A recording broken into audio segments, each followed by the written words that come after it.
There's more to Norfolk Island than just one island. In fact, there's 3 islands. Now, interestingly enough, just 600 metres off the main island, you'll find Nepean Island. And it wasn't formed as part of a volcano like Norfolk, the main island, was. It was actually formed by sand blowing in from sand dunes.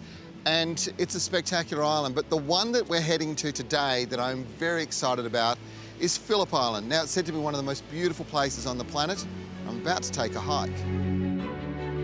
Part of the Norfolk Island National Park, Phillip Island is known to many as the Uluru of the South Pacific, and predominantly because the red rock base seen as you approach it is reminiscent of Australia's north. The island is approximately 4 square kilometres in size, and its highest peak, Jackie Jackie, is 280 metres above sea level.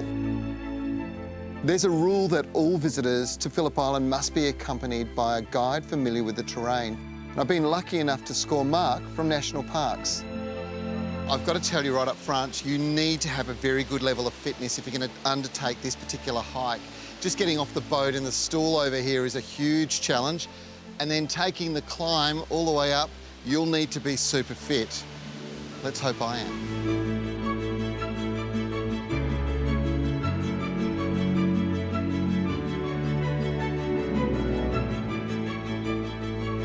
Our first stop on the island is the Hut. This is a hugely popular camping site for locals. It's a great place to base yourself, giving you an opportunity to admire the bird life and the outstanding views down over the valley, which is where we're headed to today. Phillip Island is a natural paradise, but it hasn't always been the case. The National Parks teams work tirelessly to sustain and rehabilitate Phillip Island's natural environment. We've journeyed our way into this valley. It's absolutely beautiful, and you can see suddenly the flora has changed dramatically. This particular plant was the last surviving hibiscus, the Phillip Island hibiscus, completely rare but had been wiped out by rabbits and goats. Thankfully, they're starting to re-emerge as the flora returns to the island. And this particular plant, which is enormous, you can see how it's growing down through here, has dropped roots and is giving the opportunity to propagate more plants, which is fantastic news for its survival because it's got beautiful flowers.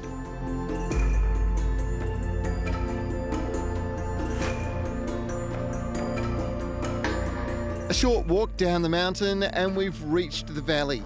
The colours of the sand dunes make it feel otherworldly. But there was a time this valley was full of vegetation.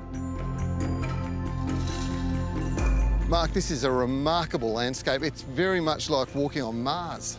It is. The colours are spectacular and, yeah, it's unlike anything you're likely to see anywhere else. It's really, really special. Obviously, all the colours are they're stunning, but this is really soil that's been exposed because the topsoil's eroded, and that was because of the introduction of some sort of pests along the way? Yeah, so one of the early convict settlements, they released rabbits, goats and pigs out here, which are your top 3 most destructive ferals, and yeah, all the revegetation that you've seen here is come back from since then. But it's going to take a long time before it ever gets back to pristine, if it ever does? Yeah, lifetimes. And some places like up here, you're probably not going to ever see a plant again. It's going to take a lot of work and a lot of time. The journey up the ridge allows for better views right across the island.